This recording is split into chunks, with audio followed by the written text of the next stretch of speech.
3 morts et des déplacements massifs signalés dans le territoire de Lubero. D'après la société civile et l'administrateur du territoire de Lubero, ceci est dû aux affrontements qui ont eu lieu ce jour. Plusieurs sujets ont été abordés au cours du briefing tenu le mardi 17 décembre, les notions préliminaires de l'agriculture, la situation préoccupante vécue par la population du Bazouélé, mais aussi les stratégies de développement intégral de la RDC dans l'amélioration des infrastructures de transport. 19 morts et 17 rescapés, tel est le bilan du naufrage qui s'est produit le mardi 17 décembre au Maïdombe.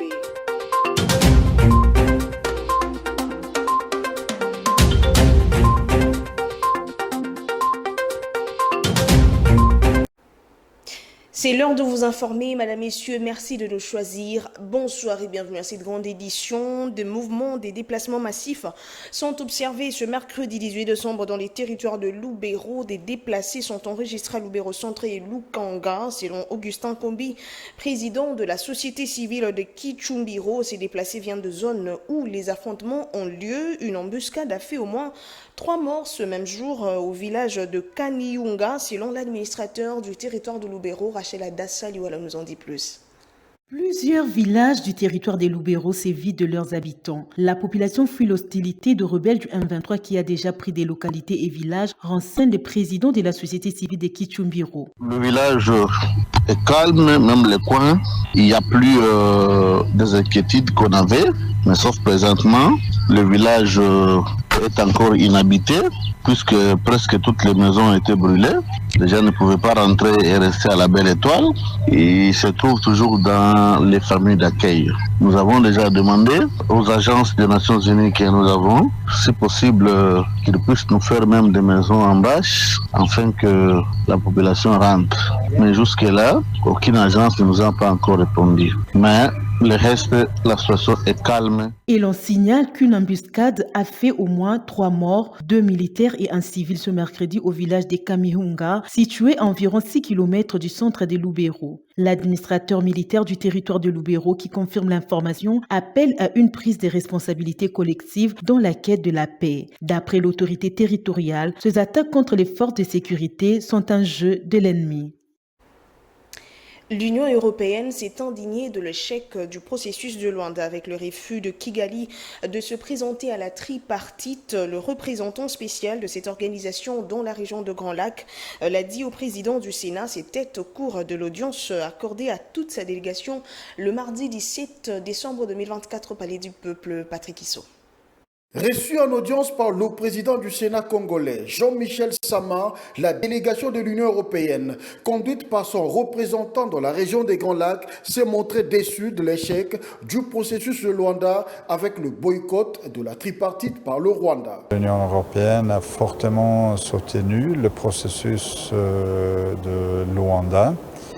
Donc pour nous, en tant que l'Union européenne, c'était extrêmement important que tous les leaders et tous les gouvernements dans la région restent engagés dans ce processus. Je crois que les peuples dans la région et surtout les peuples dans l'Est de la République démocratique du Congo qui ont souffert tant et continuent de souffrir.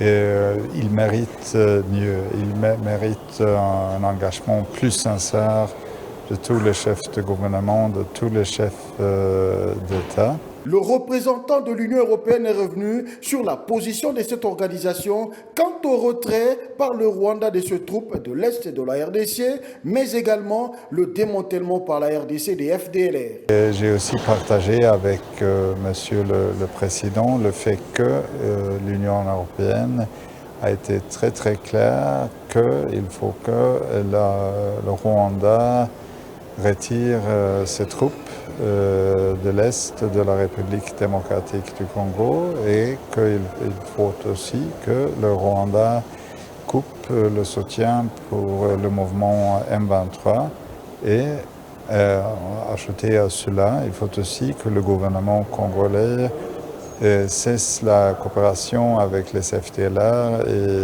démantèle les FDLR. Cette rencontre s'est tenue au cabinet du président du Sénat Jean-Michel Samaloukonde au Palais du Peuple. Lancement du forum de paix, réconciliation et de développement de la province de la Chopo par le vice-premier ministre, ministre de l'Intérieur, Sécurité, Décentralisation et Affaires coutumières, Maître Jacquemain Chabani. Dans son discours, le ministre a souligné que l'heure est à la paix, à la cohésion et le vivre ensemble pour le développement de la dite province. C'était le mardi 17 décembre à Kisangani, chef-lieu de la province. Nikoka Sanda Rachela Dassaliwala. Devant les fils et filles de la Chopo, le vice-premier ministre de l'Intérieur a invité les tireurs des ficelles des actions déstabilisatrices de cette province d'abandonner cette voie et de revenir à la raison. C'est ici l'occasion pour moi de rappeler aux auteurs intellectuels, aux tireurs des ficelles des actions déstabilisatrices de la province, qu'il est temps de regagner, de regarder dans la même direction de la paix et d'abandonner la voie qui n'a que fait trop mal à notre peuple. Ça suffit. C'est terminé. Tournons ensemble cette page du livre de notre histoire commune. Maître Jacquemain Chabani a ensuite rappelé l'objectif poursuivi à travers ce forum, celui de contribuer à la résolution pacifique des conflits en vue de restaurer la paix. Leaders locaux, leaders politiques, coutumiers, religieux, membres de la société civile. L'heure est à la paix, l'heure est à la cohésion, l'heure est arrivée au vivre ensemble et au développement de la Chopo. Le gouvernement de la République, pour sa part, attend des résultats de qualité orientés vers une paix durable. La MONUSCO sécurise les déplacés agriculteurs contre les attaques des milices locales en Ituri durant ce mois de décembre. Les casques bleus escortent de centaines d'agriculteurs afin de leur permettre de bien récolter dans leurs champs et d'en tirer profit. Ida Maloba nous en dit plus. Le départ au champ est désormais sécurisé en Ituri. Les casques bleus patrouillent au plus près des populations civiles dans une période importante, celle des récoltes annuelles. Ces dernières années, des attaques des miliciens empêchaient les paysans à se livrer à leurs activités. Quelques-uns avaient même été déplacés. C'était une nuit. Des milices Codeco sont venus dans notre village ici. Nous étions déjà dans le site de déplacés. Et le matin, nous avons constaté que tout a été détruit. Ils sont partis avec les tôles vers leur colline là-bas. Ils ont détruit même notre hôpital. Maintenant, pendant cette période de récolte, la MONUSCO nous sécurise bien contre cette barbarie. Les mois de novembre et décembre permettent aux agriculteurs de tirer profit de leurs champs, mais les milices en profitaient pour piller les récoltes. Les forces onusiennes ont dépêché des véhicules blindés qui sillonnent les villages et les alentours des camps pour rassurer les civils. Grâce à l'échange communautaire avec les responsables locaux, nous avons pu interagir avec la population locale et savoir comment elle souhaitait que nous la protégions. La population déplacée du camp Djeba salue le travail abattu par la MONUSCO pour sa sécurisation et souhaite que la MONUSCO reste encore longtemps. Chaque jour, on tue dans nos villages. On tue des personnes qui tentent de se rendre au champ pour trouver à manger. Pour nous, la MONUSCO doit rester ici jusqu'au retour de la paix. Il faut noter que la MONUSCO était censée se retirer des 3 provinces de la RDC, à savoir Sud Kivu, Nord Kivu et Ituri, où elle opère encore. Mais le plan a changé, notamment pour la tâche complexe de protection des civils. Tout retrait ferait désormais l'objet d'une évaluation minutieuse avant d'être envisagé. Les Congolais doivent apprendre les ABC de l'agriculture et sortir de son ignorance. Cette phrase a été prononcée par le ministre d'État en charge de l'agriculture et sécurité alimentaire, Grégoire Mouchaïl, pense qu'avec cette approche, la République démocratique du Congo gagnera dans ce secteur. C'était lors du briefing spécial tenu le mardi 17 décembre, Patrick Issou. Le ministre d'État en charge de l'agriculture, Grégoire Mouchaïl Moutombe, a démontré l'ignorance de la population congolaise en matière agricole, surtout dans la production des semences, élément essentiel pour l'agriculture. De ce fait, Grégoire Mouchaïl Moutombe a fait savoir qu'il serait d'une impérieuse nécessité à la RDC d'amorcer le processus de production des semences. C'est là même l'apprentissage de l'ABC de l'agriculture. Il envisage même un projet de loi sur la production des semences. Il en a discuté avec un groupe de sénateurs. Pour permettre à ce que nous puissions bien comprendre comment nous pouvons faire passer la loi sémencière au niveau du Parlement. Donc ça, c'est une parenthèse. C'est pour vous dire que si nous n'avons pas de semences, nous ne pouvons pas atteindre l'objectif que nous avons. Nous sommes au débit. Le peuple congolais est plus pauvre. Plus pauvre, je vous dis, si vous allez dans des villages, les mamans sont très pauvres. Voici ce que moi je suis en train d'envisager. J'envisage appuyer la population. En premier temps, on les appuie. Aujourd'hui, pour les relever un peu, on les appuie en deuxième fois pour les relever. Et la troisième fois, nous allons maintenant commencer à les enseigner et comprendre comment eux-mêmes ils peuvent se prendre en charge pour produire. Maintenant, la production que nous venons de faire ici, vous voyez que le gouvernement est entré en fonction presque au mois de juin. Et la campagne agricole devait commencer directement au mois de septembre. Nous avons une population que nous devons sensibiliser totalement. Cette population-là ne travaille pas. C'est pourquoi vous avez vu les affiches que nous avons dit en français, rentrons au champ. La RDC a besoin d'autant d'hectares pour l'agriculture afin d'arriver à l'autosuffisance alimentaire, a fait remarquer le ministre d'État en charge de l'agriculture et sécurité alimentaire. Les stratégies de développement intégral de la RDC dans l'amélioration des infrastructures, des transports, le ministre d'État en charge de développement durable en a évoqué. Mohindo Nzangi est convaincu qu'une fois réalisé, ce projet relancera le développement du pays. Il l'a dit lors du briefing spécial tenu au studio de la RTNC3 le mardi 17 décembre. Patrick Issot revient. Le développement intégral pour améliorer les infrastructures de transport dans son ensemble, voilà ce à quoi s'est apaisanti le ministre d'État en charge du développement rural, Mohindo Nzangi Butondo. Nous avons prévu une stratégie du développement intégral. Le développement intégral veut dire que vous ne choisissez pas seulement des petites parties du pays où vous faites les choses, et les autres parties, vous les laissez à Berne, et puis comme les ONG vous disent, bon, voilà, on va d'abord faire l'expérience du Kasaï, on va faire l'expérience du Sangourou, et on ne règle pas les problèmes dans son ensemble. Les gens qui ont vécu dans ces pays pendant beaucoup de temps, ils savent qu'à l'époque coloniale, ces routes étaient faites et entretenues par les hommes.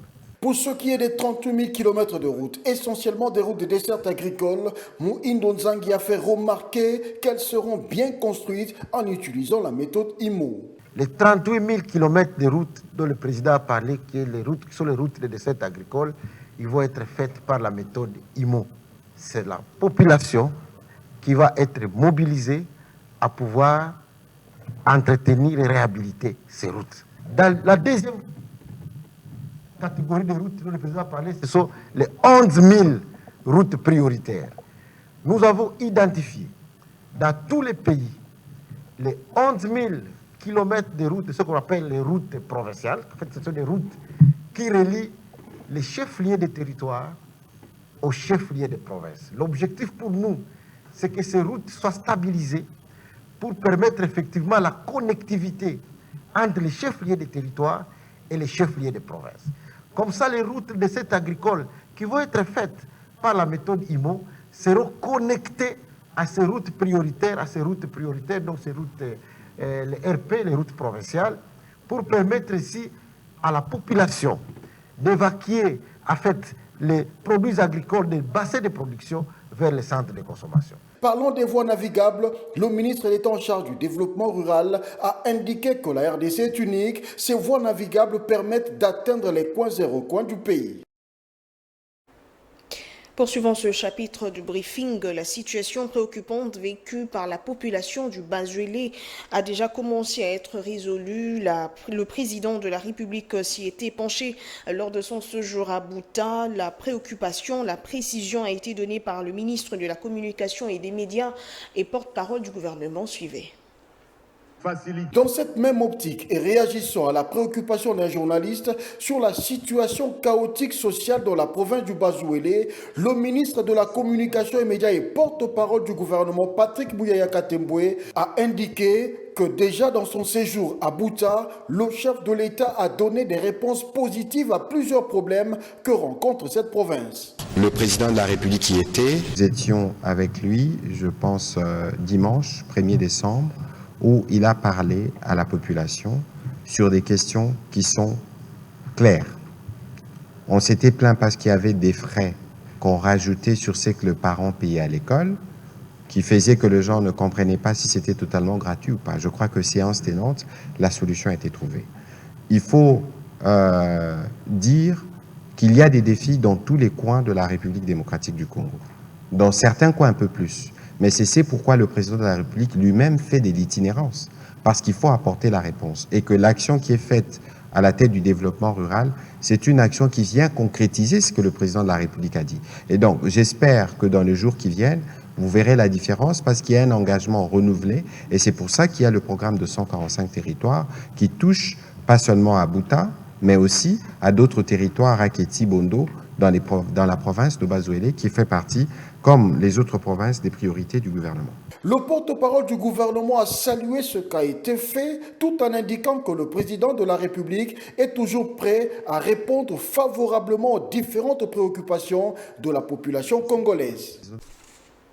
Et dans un autre chapitre, 19 morts et 17 rescapés, c'est le bilan du naufrage qui se produit le mardi 17 décembre 2024 sur les lacs Mai-Ndombe dans le village Isongo, situé à plus de 60 km du chef-lieu de la province. Regardez. Le lac Mai-Ndombe en République démocratique du Congo a été une fois de plus le théâtre d'un drame. Un naufrage s'est produit mardi dans les villages d'Isongo, situé à plus de 60 km du chef-lieu de la province du Mai-Ndombe. Selon un bilan communiqué par le gouvernement provincial, 19 personnes ont perdu la vie, dont 18 femmes et un homme. 17 rescapés ont été pris en charge à l'hôpital général des références d'Inongo. À l'origine du drame, une surcharge manifeste, comme l'ont confirme les autorités locales. Les passagers avaient été entassés à bord d'une embarcation motorisée surnommée Winner, longue de 27 mètres et large de 3 mètres. Certains d'entre eux avaient même été placés sur la toiture de la coque, qui a fini par se briser en pleine traversée du lac. Les corps sans vie ont été retrouvés éparpillés dans différents villages autour du lac et ont été inhumés sur place. Une équipe dépêchée sur le terrain par le gouvernement provincial poursuit les recherches. Le bilan pourrait s'alourdir dans les jours à venir. Ce drame récurrent met en lumière l'extrême vulnérabilité des populations locales contraintes d'utiliser les embarcations de fortune pour se déplacer dans une région où des infrastructures routières sont quasi inexistantes. Quittant le Mai-Ndombe pour le Tanganyika, près de 145 familles sont actuellement sans abri dans le territoire de Nyunzu, dans le Tanganyika bien sûr. Ces familles de village Ngombe-Lubomba ont fui les représailles des milices Toa venues venger la mort d'un de leurs tués le week-end dernier dans la même contrée. Actuellement, ces familles qui ont tout perdu vivent un calvaire et manquent de quoi manger, alerte l'administrateur du territoire de Nyunzu. Ida Maloba. Le village est calme, même les coins. Il n'y a plus des inquiétudes qu'on avait, mais sauf présentement, le village est encore inhabité, puisque presque toutes les maisons étaient brûlées. Les gens ne pouvaient pas rentrer et rester à la Belle Étoile. Et ils se trouvent toujours dans les familles d'accueil.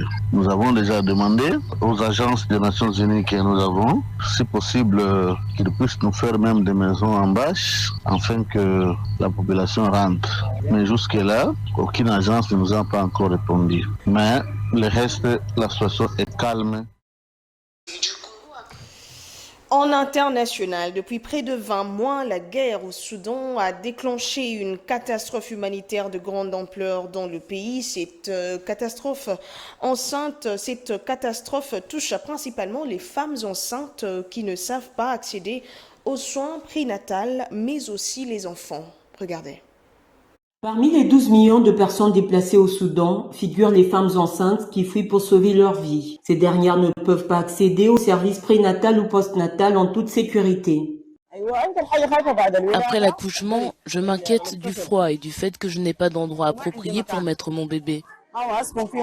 Nous n'avons pas de maison. Nous dormons dehors, à même le sol. Selon les données du Fonds des Nations Unies pour la population, environ 2,7 millions de femmes en âge de procréer sont déplacées au Soudan. Plus de 272 000 femmes sont enceintes, parmi lesquelles environ 91 000 accoucheront dans les 3 prochains mois. À l'approche de l'accouchement, je m'inquiète de savoir s'il s'agira d'un accouchement normal ou d'une césarienne. Subir une césarienne me terrifie, car je n'ai pas les moyens d'en assumer le coût. Jusqu'à 80% des établissements de santé sont fermés ou fonctionnent à peine dans les zones touchées par la crise. Nous avons dû quitter nos villages. À l'époque, j'étais enceinte de 9 mois et des hommes armés ont détruit les centres de santé. Alors j'ai dû partir.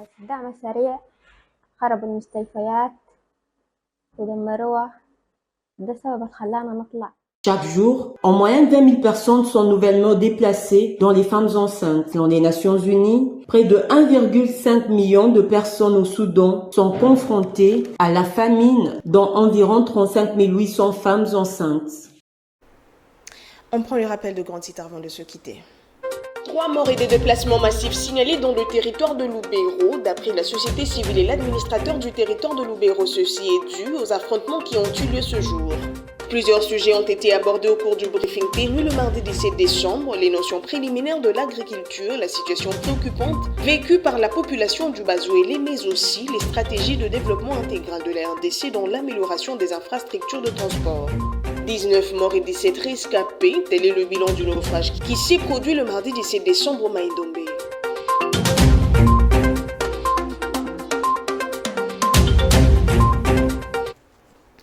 Tout le plaisir était pour moi de vous présenter cette grande édition. Madame, Messieurs, on se retrouve demain, toujours sur Vers Pâturage Télévision. D'ici là, portez-vous bien. Au revoir et bonsoir chez vous.